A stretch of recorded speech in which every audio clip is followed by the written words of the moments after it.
Ayo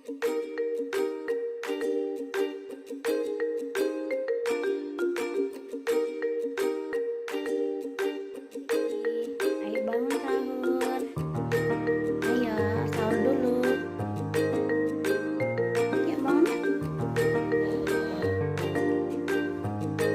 Ayo bangun. Bangun. Yuk bangun sahur. Ayo bangun.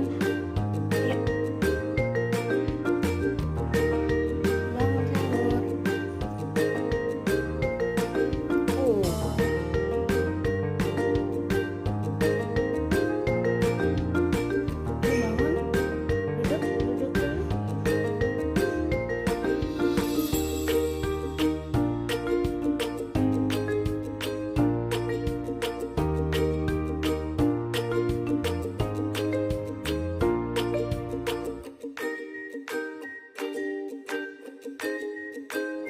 Kali ini kita akan bercerita tentang sahabat Rasulullah.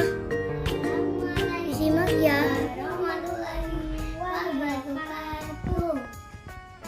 Hai teman-teman, aku dan kakakku akan bercerita tentang Utsman bin Affan, sahabat Nabi Muhammad yang menjadi Khulafaur Rasyidin ketiga.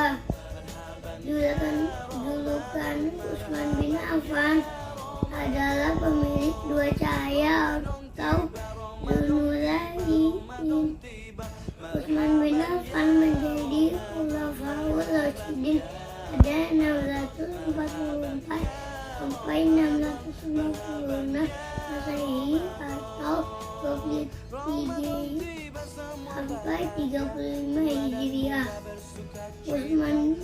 Utsman menjadi khalifah selama hampir 12 tahun, terlama dibandingkan masa Khulafaur Rasyidin lainnya.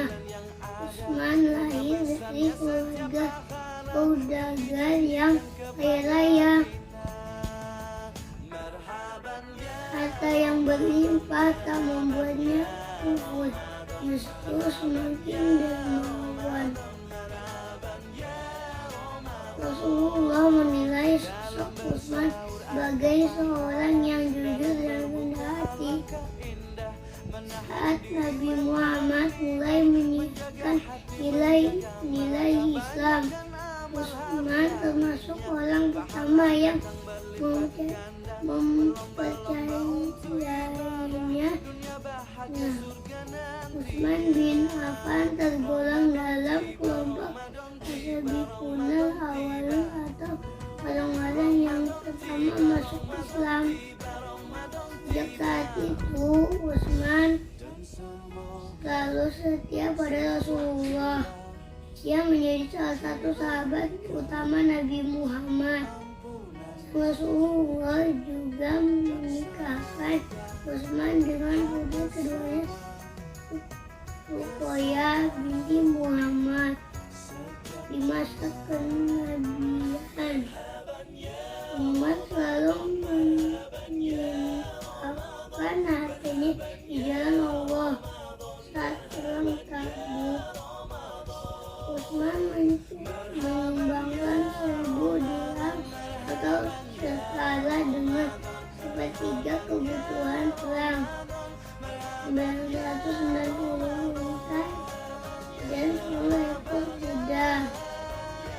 Saat hijrah dari Mekah ke Madinah, kaum muslimin kesulitan mendapatkan air bersih.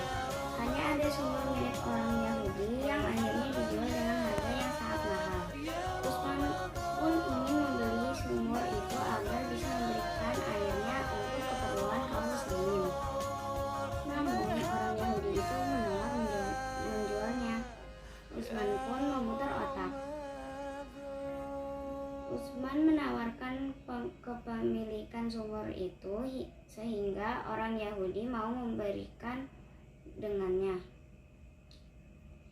Jadi sehari sumur itu milik Utsman, keesokan harinya menjadi milik orang Yahudi, dan begitu seterusnya. Saat sumur itu menjadi milik Utsman, kaum muslimin mengambil air itu secara cuma-cuma. keesokan harinya, tak ada yang mengambil air pada orang Yahudi. Alhasil, karena merasa rugi, dia menjual sumurnya kepada Utsman. Setelah itu, Utsman mewakafkan sumur itu untuk kepentingan umat Islam di Madinah. Di tahun kedua Hijriah, Ruqayyah meninggal dunia di hari Perang Badar. Utsman pun sangat sedih dengan kepergian istri yang dicintainya. Pada tahun keempat Hijriah, Rasulullah menikahkan Utsman dengan anak perempuannya yang lain, yakni Ummu Kulsum binti Muhammad. Ummu Kulsum adalah putri ketiga Nabi Muhammad atau adik Ruqayyah. Setelah menikah dengan Ummu Kulsum, Umar mendapatkan julukan Zunnurain atau pemilik kedua cahaya. Julukan ini diberikan kepada Utsman setelah menikah dengan kedua putri Nabi Muhammad. Setelah Rasulullah SAW meninggal, Utsman meneruskan perjuangannya untuk menyebarkan Islam bersama sahabat Nabi yang lain. Utsman menjadi pemimpin kaum muslimin sepeninggal Abu Bakar As-Siddiq dan Umar bin Khattab. Utsman menjadi khalifah pertama yang memperluas Masjidil Haram di Mekah dan Masjid Nabawi di Madinah. Utsman pula yang memerintahkan untuk mengumpulkan Al-Quran dalam satu mushaf.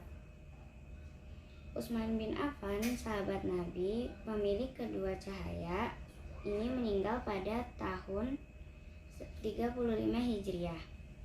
Kepemimpinan Utsman sebagai Khulafaur Rasyidin dilanjutkan oleh Ali bin Abi Thalib. Demikianlah kisah Utsman bin Affan. Terima kasih. Wassalamualaikum